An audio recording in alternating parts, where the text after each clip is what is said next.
que me traz nessa tribuna, nessa tarde, é porque nós realizamos, nesta manhã toda, uma grande audiência pública para discutir a PEC 287, que versa sobre a já famosa reforma da Previdência. Uma participação muito forte de muitas lideranças, de entidades representativas de todo o Estado do Paraná que estiveram presentes. Nós tivemos simplesmente 100% das manifestações repudiando o formato com que essa reforma da Previdência vem sendo apresentada para a nossa população do Brasil. Eu comecei, então, a pensar que ponto da reforma, que ponto dessa discussão é o mais absurdo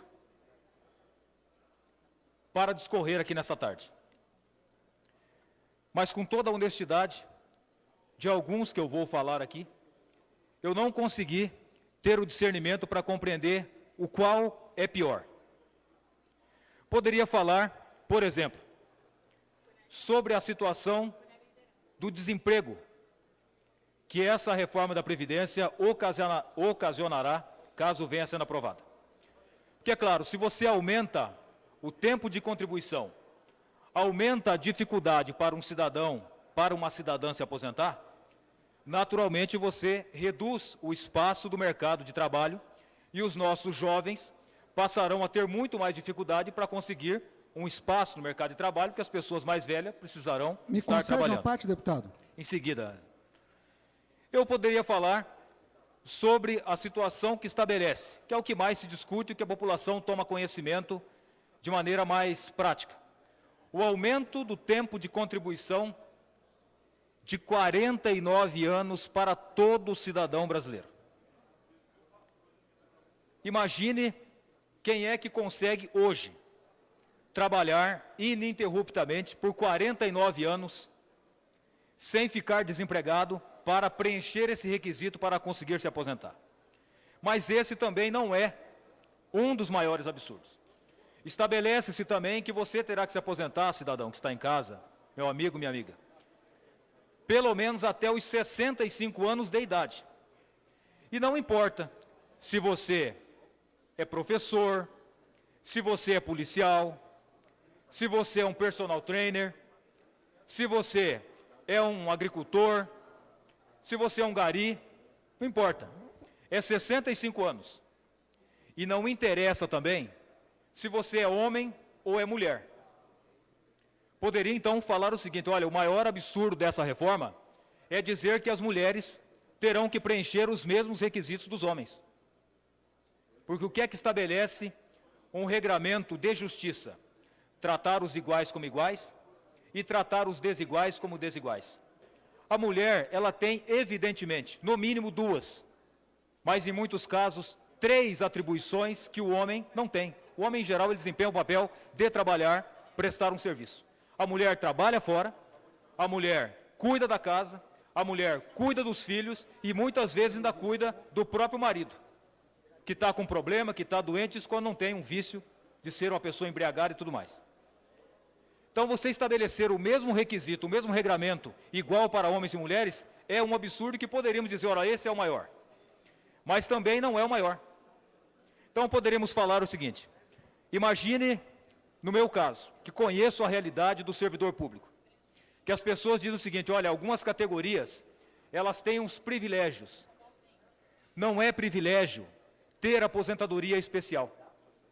Porque cada caso que estabeleceu no longo da história do nosso país uma aposentadoria especial, é porque foi amplamente debatido e discutido. É evidente que as condições de trabalho de uma pessoa que desempenha o seu trabalho, por exemplo, numa mina de carvão, é claro que é totalmente diferente de uma pessoa que trabalha como vendedor. As condições de trabalho, de insalubridade, de periculosidade, de várias outras atribuições e que em alguns casos estabelece que ela tem condições de se aposentar com menos idade, não é privilégio. É porque ela desempenha um trabalho muito diferenciado e muito mais difícil do que outras categorias. Essa reforma acaba com esse critério também. É normal dizer, por exemplo, poderíamos discutir, imagine um policial. Você que está em casa, um policial, uma policial, militar, federal, civil, enfim, rodoviário federal, com 65 anos de idade no mínimo, porque 65 anos é o mínimo, correndo atrás de um bandido de 16, 17 anos numa viatura. Qual que é a condição que esse cidadão, que esse profissional vai ter para desempenhar o seu papel?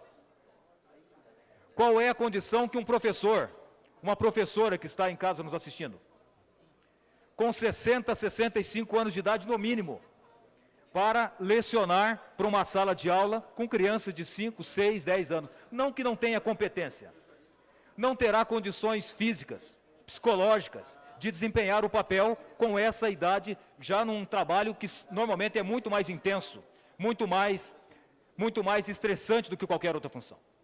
Então, mas esse é o maior absurdo. Deputado Evandro Araújo, em seguida, se houver tempo, lhe passo com todo prazer. Aliás, Vossa Excelência me deu a honra de ser proponente comigo dessa grande audiência pública, que contou com a presença do Luiz Fernando, que é auditor da Receita Federal, e também do doutor Portanova, que é um advogado que veio do Rio Grande do Sul e que, aliás, fizeram explanações magistrais, tecnicamente, para demonstrar que os números e as condições que estão sendo apresentadas por esse governo Temer, do PMDB, que não tem sequer legitimidade para propor alterações no futuro do povo brasileiro, da maneira com que chegou ao governo. Propor uma matéria dessa, que interfere diretamente na vida de todo cidadão, de maneira tão agressiva, alterando na Constituição, que não é nem projeto de lei, é claro que nós não poderíamos jamais aceitar, mas quisemos ouvir, tecnicamente, quais são as alterações que se promovem. Então, quero agradecer ao doutor Luiz Fernando e ao doutor Portanova. Mas poderíamos dizer o seguinte: olha, mas essa reforma, ela se justifica porque há uma crise. Ora, se há crise, por que é que o governo, 1 ano, 2 anos atrás, estabeleceu que o Congresso aprovasse lá a desoneração de algumas empresas? O que é a desoneração?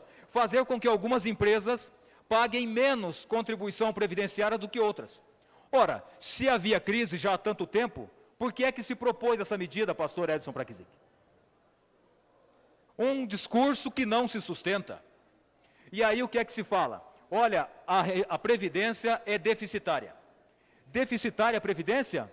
Ou é deficitária a gestão, a capacidade de gestão desse governo, que não sabe nem sequer o tamanho do dano que causará para esse povo, caso essa reforma seja aprovada? Porque aprovou, né, e os deputados, aliás, aqui, um aplauso para os nossos deputados, que tiveram a infelicidade de aumentar 1 ano atrás a DRU. O que é DRU?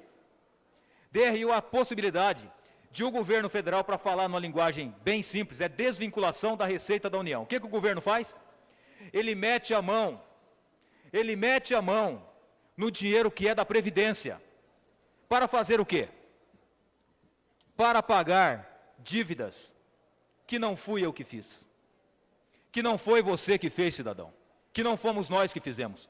Uma dívida interna e externa que mais se caracteriza como uma dívida eterna, que não acaba nunca.